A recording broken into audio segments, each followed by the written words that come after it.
Hello civil service aspirants आपण मानक स्वागत करुछि स्टडी आईक्यू प्लेटफॉर्म को। आज एथरे गोटे इम्पोर्टेंट अनाउंसमेंट मु करुछि जे खूब शीघ्र मु सोशियोलॉजी रो गोटे फ्रेश न्यू बैच आणुछि जो थरे एई वर्ष जो पिला माने ओएस परीक्षा दउचंती से माने एई बैच रे कनेक्ट हेई परिए मो संगरे।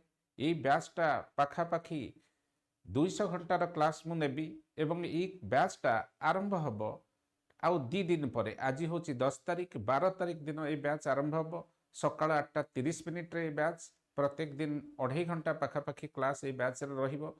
200 घंटार entire syllabus of sociology keeping in mind the requirement of OPSC will be covered by me in addition to this जहाँ गत 5 वर्ष भितर ओएस परीक्षा रे क्वेश्चन पड़ी सोशियोलॉजी तार गोटे डिटेल डिस्कशन मु करी एवं तार आंसर भी दिहब मटेरियल पीडीएफ फॉर्मेट रे दिहब। सो आज ही आपण माने स्टडी आईक्यू रे जॉइन करंतु जदि चाहूचंती मो गाइडेंस रे सोशियोलॉजी पढ़िया पाई एवं मोर कोड यूज करंतु। मोर कोड होची SKS life. Wish you all the best. Thank you.